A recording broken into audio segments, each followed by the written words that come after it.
Everyone. Welcome to the lecture series on Indian polity. As you all know, the subject Indian polity is very much important from both prelims and mains perspective, right? So, the medium of instruction of this lecture series will be bilingual. That means the explanation will be given in both English and Telugu. Although the slides are in English, the explanation will also be given in Telugu. Slides English లో ఉన్నంత మాత్రాన Telugu slides English లో ఉన్నా కూడా తెలుగులో కూడా explanation ఇవ్వడం జరుగుతుంది. And the target audience for this lecture series will be the aspirants who are preparing for UPSC CSE. So Union Public Service Commission conduct చేసే civil service examination కి ప్రిపేర్ అయ్యే aspirants అందరూ who belong to Telangana and AP, that means Telugu states, and the aspirants who are preparing for TGPSC Group 1 and Group 2 examinations, and the aspirants of APPSC preparing for Group 1 and Group 2 examinations. So what is the reason behind bringing this lecture series in bilingual medium of instruction? So తెలుగులో ఇంగ్లీష్లో రెండిట్లో కూడా కలిపి explanation ఇవ్వడానికి ఈ lecture series తీసుకురావడానికి main reason ఏంటి? So as I found with my due knowledge of the subject, so I found that apart from other subjects of your preparation, so UPSC CSC కైనా టీజీపీఎస్సీ కైనా APSC దేనికి prepare అయినా కానీ you deal with a plenty of subjects, right? So whether it's Indian history, geography, environment, and what not. So all those subjects apart from Indian polity and governance, ఈ రెండు subjects అన్ని subjects కన్నా మీకు ఎక్కువగా use అవుతాయి after becoming an officer, after becoming an civil servant, right? గవర్నమెంట్లోకి enter అయ్యాక మీకు ఇండియన్ పాలిటీ అండ్ గవర్నెన్స్ అనే సబ్జెక్ట్స్ చాలా ఎక్కువగా యూజ్ అవుతాయి.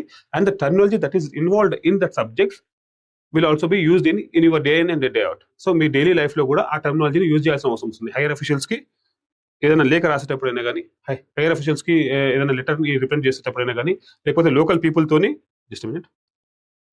లోకల్ పీపుల్తోని కమ్యూనికేట్ అయ్యేటప్పుడైనా కానీ మీకు ఈ టెర్మినాలజీ అనేది important. Whenever an English medium student who prepared in only English and he has been stationed as an tribal welfare officer in a remote village, if he has to communicate in Telugu language, so he has to know the terminology that is involved in Indian polity or in the governance subject, right? In similar way, a person who prepared in Telugu language, Telugulo prepare అయిన వ్యక్తి తన higher officials కి after getting in to job higher officials కి letter రాసేటప్పుడు the terminologies that are involved in Indian polity and governance must have to be, అంటే అవి కూడా use చేయాల్సిన అవసరం ఉంటుంది. సో దాని యొక్క మీనింగ్ అనేది తెలిసి ఉండాలి. తెలుగులో తెలిసిన దానికి కౌంటర్ ఇంగ్లీష్ వర్డ్ కూడా, అంటే వొకాబులరీ కూడా తెలిసి ఉండాలి. So the main purpose of this lecture series to cover this need of administrator, అంటే మీరు అడ్మినిస్ట్రేటర్ అయ్యాక మీకు అవసరం అవుతుంది కదా. సో దానికోసమే బైలింగల్ మీడియంలో తీసుకురావడం జరిగింది. Having said this, there will be another lecture series with the same PPTs. There will be another lecture series in only English medium. So after having covered a significant portion of this bilingual medium of instruction, I will start another series of Indian polity in only English medium, right? So what is the need? Here you could see those people who prepare in English medium, if you ask them about these terminologies, there might be a confusion occurs, right? So ఆ తెలుగులో చదివే వాళ్ళకి తెలుగు పదాలను గుర్తుపడతారు, కానీ దానికి ఒక సమానంగా అంటే ఈక్వలెంట్ ఇంగ్లీష్ పదాలను కూడా, ఇంగ్లీష్ వొకాబులరీని కూడా అలవాటు చేసుకోవాలి. మనం ఇప్పటి నుంచి ప్రిపరేషన్లోనే చేసుకోవాలి. After becoming an administrator or after becoming a civil servant, if you మీరు అనుకోవచ్చు మరి జాబ్ వచ్చాక చూసుకుందాంలే అవన్నీ, అంటే లెటర్ రాసే టైంకో లేకపోతే కమ్యూనికేట్ చేసే టైం. సో బికాస్ ఈ ప్రిపరేషన్లోనే నేర్చుకుంటే సులభంగా ఉంటుంది, ఈజీగా ఉంటుంది. So our lecture series is design in such a way to cover both the aspects. So my intention is to cover both Telugu explanation తో English explanation తో lecture series అంటే తీసుకొని రావాలనేది నా intention, to serve the needs of both Telugu medium students and English medium students.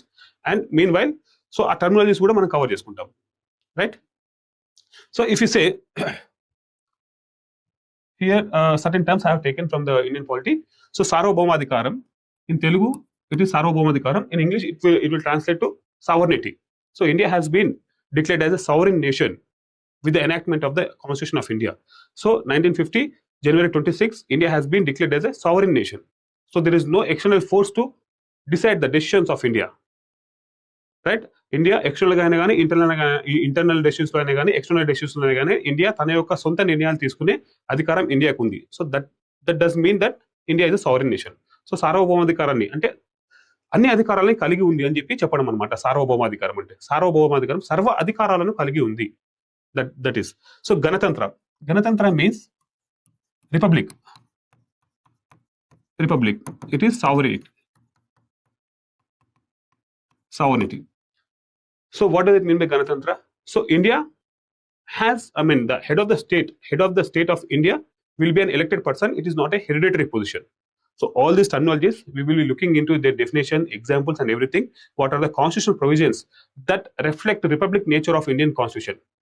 So Indian constitution లో republic nature ఎక్కడెక్కడ కనబడుతుంది అనేది కూడా మనం చూస్తాం ఇన్ డీటెయిల్డ్ మేనర్. సో లౌకికవాదం డస్ మీన్ దట్ సెక్యులరిజం, సామ్యవాదం సోషలిజం, రైట్, సమానత్వం ఈక్వాలిటీ సమాఖ్యవాదం ఫెడరలిజం, ప్రవేశిక భారత రాజ్యాంగ ప్రవేశిక లేకపోతే భారత రాజ్యాంగ పీఠిక అంటారు. It is nothing but Indian constitution's preamble. భారత రాజ్యాంగ ప్రవేశిక లేకపోతే భారత రాజ్యాంగ పీఠిక, it is nothing but Indian constitution's preamble. సవరణ భారత రాజ్యాంగ సవరణ that does mean that the constitutional amendment. Constitution ని అమెండ్ చేస్తాం కదా, సవరణ అంటే అమెండ్మెంట్ అన్నమాట. ప్రాథమిక హక్కులు ఫండమెంటల్ రైట్స్, ప్రాథమిక విధులు ఫండమెంటల్ డ్యూటీస్, రైట్. ఆదేశిక సూత్రాలు it does mean that directive principles of state policy, DPSPs, right. DPSPs does mean that ఆదేశిక సూత్రాలు. న్యాయ సమీక్ష జ్యుడిషియల్ రివ్యూ, న్యాయ సమీక్ష అంటే judicial review. So these terminologies if we hear one or twice that will be remembered in, I mean those who are from the Telugu states, they will be able to recognize them, right? న్యాయ సమీక్ష, భారత రాజ్యాంగ మౌలిక స్వరూపం లేకపోతే భారత రాజ్యాంగ ప్రాథమిక నిర్మాణం అని కూడా అంటారు కొన్ని బుక్స్ లో. సో భారత రాజ్యాంగ మౌలిక స్వరూపం లేకపోతే కొన్ని బుక్స్ ఎలా మెన్షన్ చేస్తారంటే భారత రాజ్యాంగ ప్రాథమిక నిర్మాణం. That is nothing but basic structure of Indian constitution.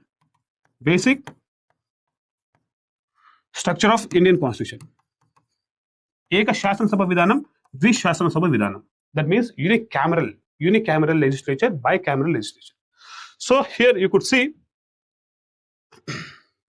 having known to these terminologies in both English and Telugu does not make you lose anything.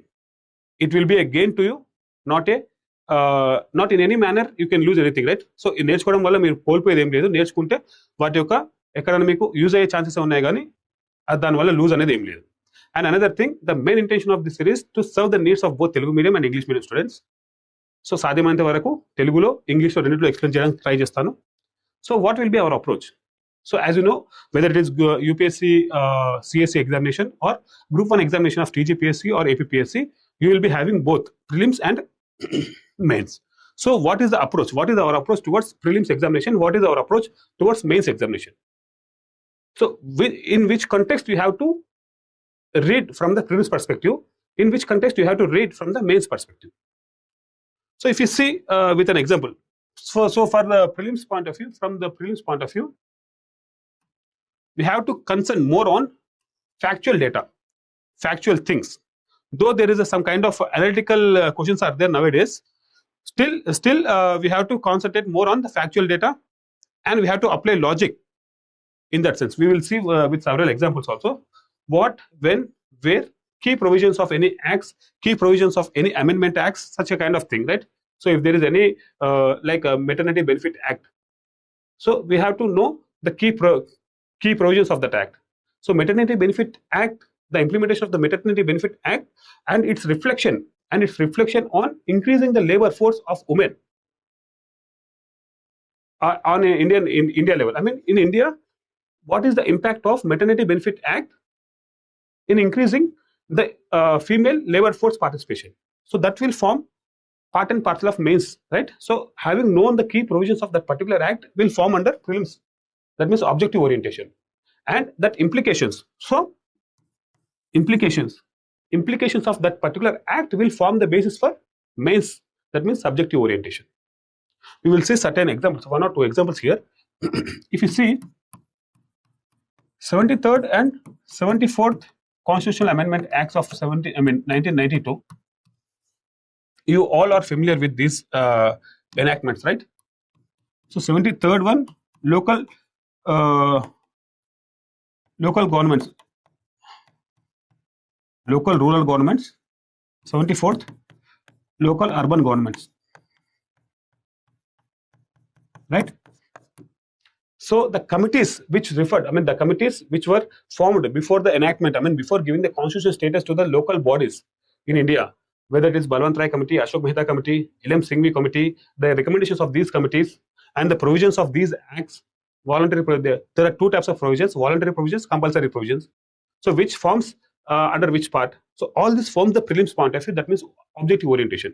ఇవన్నీ కూడా ప్రిలిమ్స్ లో మనం చదువుకోవాలి ఇవన్నీ, రైట్? ప్రిలిమ్స్ పాయింట్ ఆఫ్ వ్యూలో ఈ యాక్ట్స్ యొక్క salient features ఏంటివి?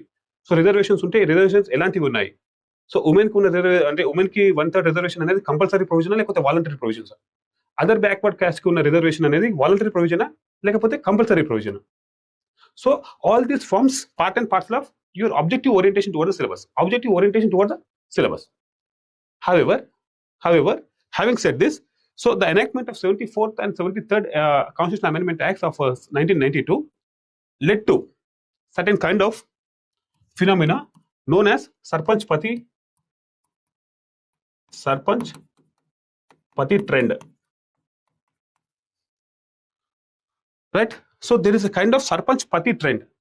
That means though the constitutional amendment acts that were passed in 1992 in the form of 73rd and 74th, these provide 1/3 of the reservation to the women candidates. However, this is providing 1/3 of the reservation to the women will become the objective orientation. However, whether that reservation అనేది ఎలా use అవుతుంది లేకపోతే దాన్ని ఎలా ఆ loop ని ఎలా వాడుకుంటున్నారు అనేది మనకు ఇక్కడ మెయిన్స్ పాయింట్ ఆఫ్ వ్యూ చూడాల్సి వస్తుంది. So there is a trend like Sarpanch Pati trend. So the women, the male family members of that particular woman exert more power on that position. So Sarpanch అనే position women కి reserve అయి ఉంటే women ఎన్నిక కాబడిన తర్వాత ఆ male family members of that particular women, whether it is husband, son or father, they exert more power for that position. ఆ position కి సర్పంచ్ పొజిషన్ లో ఆమె ఓన్లీ సిగ్నేచర్ చేయడానికే తప్ప వేరే సభలు వేరేది ఏది ఉన్నా కానీ పొలిటికల్ గా ఏది ఉన్నా కానీ వాళ్ళ యొక్క మేల్ ఫ్యామిలీ మెంబర్స్, ఆ ఉమెన్ యొక్క భర్త అయినా ఉండొచ్చు, లేకపోతే ఉమెన్ యొక్క కొడుకు అయినా ఉండొచ్చు, లేకపోతే ఉమెన్ యొక్క ఫాదర్ అయినా ఉండొచ్చు, ఇంకా ఎక్కువ మాట్లాడితే ఉమెన్ యొక్క మామ కూడా, వీళ్ళు ఏమంటారు ఆ పొలిటికల్ పవర్ ని ఎంజాయ్ చేస్తారు. So providing reservation to the women is a demand since the ages.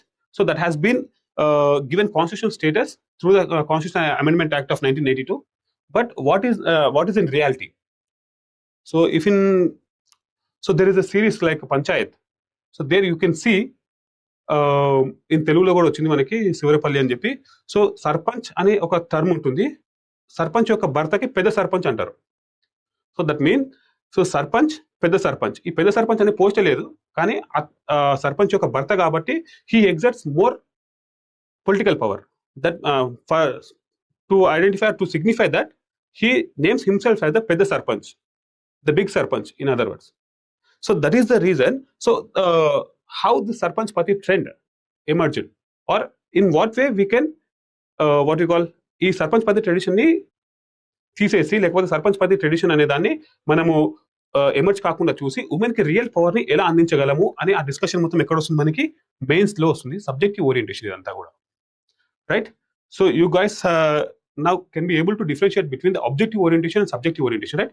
Objective orientation లో మనం ఎలా చదవాలి, subjective orientation లో మనం ఎలా చదవాలి అనేది ఇక్కడ ఈ క్రక్స్ ఆఫ్ ద ఈ ప్రజెంట్ లెక్చర్ యొక్క ఉద్దేశం, రైట్? మన అప్రోచ్ ఎలా ఉంటుంది, ప్రిలిమ్స్ కేమో ఆబ్జెక్టివ్ ఓరియంటేషన్ లో ఉంటుంది, మెయిన్స్ కేమో subjective. In each and every class, each and every topic we will be having some subjective orientation.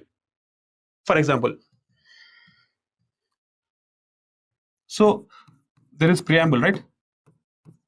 Preamble was amended only once so far amended only once, that is through 42nd Constitutional Amendment Act of 1976, and 3 terms were added into the preamble. Those are socialist, secular and integrity.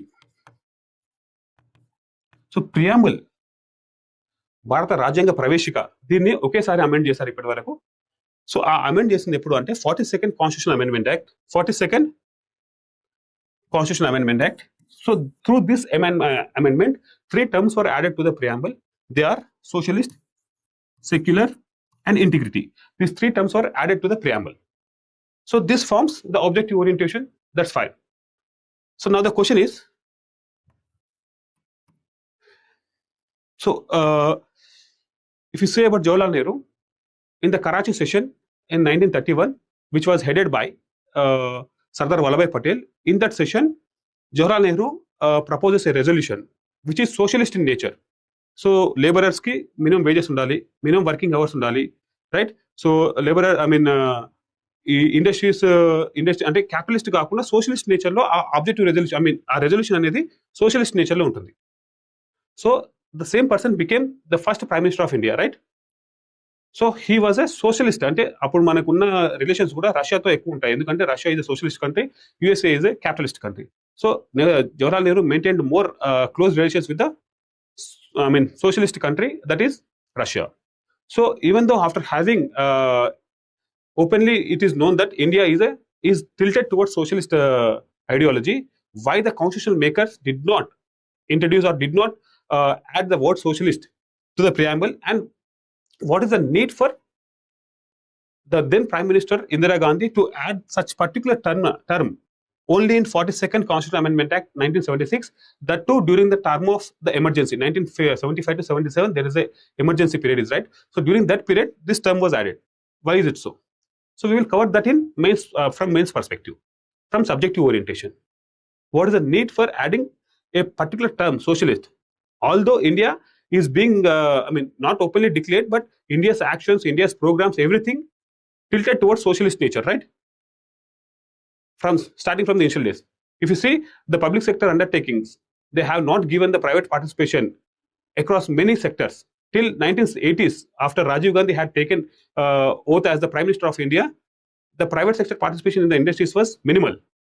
Only in 1991, the new economic policy opened the doors for the private sector participation. So from the starting days, we are socially inclined.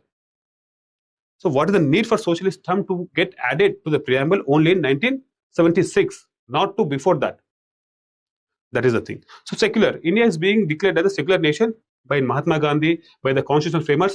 But what is the need for adding secular term to the preamble only in 1976?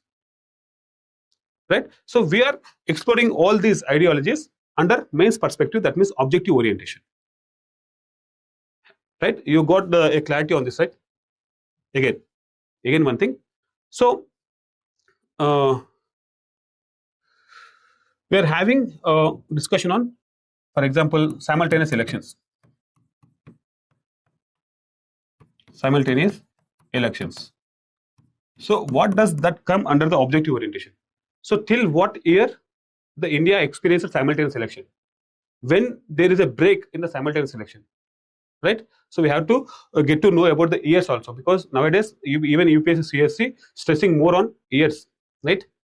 So till what year India continued? Till 1967, there was a simultaneous elections at the center and the assemblies. From 1967, there was a break, right? So that is one thing. And the second thing is, what is the need for simultaneous election? So there is a committee, high-level committee under the chairmanship of former President of India, Mr. Ramnath Kovind. So what are the recommendations of that particular committee? All these forms objective orientation of the syllabus. So what requests from the mains perspective? Right? So what are the positives of simultaneous elections? What are the negatives? What are the what we call concerns of the states? So when both parliament and state assembly elections are held together, the agenda of the local parties, the agenda of the what we call state parties will not be portrayed as much as the national parties. So national parties ki yoka agenda ముందు state parties యొక్క agenda అనేది చిన్నగా కనిపిస్తుంది అనేది ఒక వాదన. So అది ఎంతవరకు నిజం అది చూడాలి, right? And moreover one thing, ఇంకా ఎలక్షన్స్ గురించి మాట్లాడితే we are having model code of conduct, MCC. So what is MCC? When it gets trigger, అవి ఎప్పుడు ఇంప్లిమెంట్ అవుతుంది, ఎలక్షన్స్కి ఎన్ని గంటల ముందు ఇది స్టార్ట్ అవుతుంది. So model code of conduct ఉన్నప్పుడు ఎలాంటి పనులు చేయకూడదు, ఎలాంటి అనౌన్స్మెంట్స్ చేయకూడదు, రైట్? ఇవన్నీ కూడా objective orientation. So from the point of subjective orientation, what does it mean? Whether model code of conduct is legally enforceable. So legal status అనేది ఉందా మోడల్ కోడ్ ఆఫ్ కండక్ట్ కి? Is there any legislation that is backing model code of conduct? No. So అది that forms base point of view. So what is the need? Is there any need for the legal status given to the model code of conduct? Model code of conduct కి legal status ఇచ్చే అవసరం ఉందా లేదా? One thing. And election commission అనేది model code of conduct లో చెప్పిన ఉండే ఏమంటారు మోడల్ కోడ్ ఆఫ్ కండక్ట్ లో చేయకూడనివన్నీ ఉంటాయి కదా. సో చేయకూడనివన్నీ కూడా ఆల్రెడీ ఐపీసీ సెక్షన్ లోనో కానీ సిఆర్పిసి సెక్షన్ లో కానీ పొందపరిచి ఉన్నాయన్నమాట. Right. So model code of conduct నుంచి సపరేట్ గా అంటే చేయకూడని పనులకు ఏదైనా శిక్షలు వేయాలన్నా కానీ పనిష్మెంట్ ఇవ్వాలన్నా కానీ already they have been included in IPC and CrPC. So is there any need for MCC to legally recognized? So దానికి ఒక లీగల్ స్టేటస్ ఇచ్చే అవసరం ఉందా? So that forms the crux of the mains, that means subjective orientation. Right. So అలాగే మనము ఇంకొకటి చూద్దాం. So here right. So in the recent times there is discussion on Lokpal, whether judges, so Lokpal Act, Lokpal యొక్క Lokpal composition, the appointment of Lokpal, Lokayukta, all things forms under the objective orientation. In the recent time there is a discussion on whether judges of Supreme Court and High Court be part of, whether Lokpal, the purview of Lokpal also covers judges or not. So judges కూడా Lokpal యొక్క పరిధిలోకి తీసుకురావాల్సిన అవసరం ఉందా? So the judiciary openly says it is no. So judges are not covered under the Lokpal Act అనేది clear గా చెప్పింది. కానీ దానికి ఒక డిబేట్ అనేది నడుస్తుంది. So we have to see both positives and negatives of bringing judges into under the ambit of Lokpal. Right. So we have to see that from the perspective of mains, right, subjective orientation లో చూడాల్సిన అవసరం ఉంది. So next right, ఇంకా prelims కి mains కి మధ్యలో మనము differences ఎలా చూడాలి అంటే if you say something like this,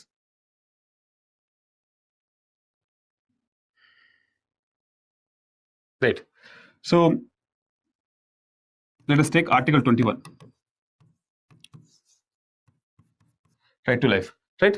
So what are the Article 21, the important judgments, Article 21 యొక్క స్కోప్ అవన్నీ కూడా ప్రిలిమ్స్ ఓరియంటేషన్ లో ఉంటాయి.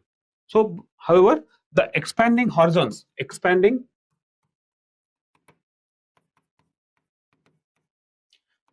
of Article 21 forms part and parcel of subjective orientation. If you say the scrapping of section 377 IPC, 377 IPC was scrapped by, so it is no more criminal offense, right? So same sex what we call there is a provision is that IPC 377 section that was scrapped by the Supreme Court. So by scrapping that, the scope of right to life and personal liberty was expanded, right? Expansion. So under Article 21 there are multiple rights. There are n number of rights that were included before the enactment of 86th Constitutional Amendment Act and inclusion of Article 21A, right? Article 21A, right to education was given by the Supreme Court. Supreme Court in Unnikrishnan versus State of Andhra Pradesh, in a judgment, it has in 1992 or 1993. So in this judgment, the Supreme Court has said that if the financial position of the state allows it to provide free and compulsory education to the children from 6 to 14 years. So the expansion of the rights, so right to education is a fundamental right, right? Now, but by then it is not a fundamental right. So the expansion of fundamental rights can be done through judiciary, through legislative, through executive. We will be discussing about it. So ఈ expansion అనేది ఎలా జరుగుతుంది, ఎవరెవరు agents ఇక్కడ, even civil societies also can be A part in the expansion of fundamental rights. How and in what way అనేది మనం mains perspective లో చూస్తాం. ఫండమెంటల్ రైట్స్ గురించి చదవడము, ఫండమెంటల్ రైట్స్ యొక్క ప్రొవిజన్స్, వాటి యొక్క various types of what we call judgements అవన్నీ కూడా చదవడం అనేది కూడా ఆబ్జెక్టివ్ ఓరియంటేషన్ అవుతుంది. కానీ దాని యొక్క expansion, how the fundamental rights are expanded, who are the agents they can expand the fundamental rights అనేది మనం ఎక్కడ చూస్తాం. ఇదంతా కూడా మెయిన్స్ పర్స్పెక్టివ్ లో సబ్జెక్టివ్ ఓరియంటేషన్ లో. Legislative through an act, right to education act, right. So or else 86th Constitutional Amendment Act of 2002, through which Article 21A was included and right to education was made as a fundamental right. That is one point. Through judiciary also can make certain rights as the fundamental rights. Right to privacy, K. Puttaswamy versus there is a case, right? K. Puttaswamy 2017. So through this case, right to privacy was acknowledged as fundamental right under Article 21. So this was done by the judiciary. Likewise, civil society organizations can also approach, can file public interest litigations and can champion for the expansion of the fundamental rights. ఇదంతా కూడా మనం mains లో చూస్తాం, right? So far in this this is the introductory lecture. This is the introduction lecture in which we have discussed who are the target audience or who are the target aspirants for our lecture series and in what way we are approaching the subject, right? So we have seen what is the subjective orientation and objective orientation. In the objective orientation, we are more focusing on the factual data. In subjective orientation, we are more focusing and considering the critical analysis and implications, and we are going into the aspects of why and how. Whereas in objective orientation, we are concerned about what, when, where, key provisions of certain acts. So all these forms, objective orientation and subjective orientation, there will be another, critical analysis and implications, or whether positive implications or negative implications of that particular event or act will be discussed under mains perspective.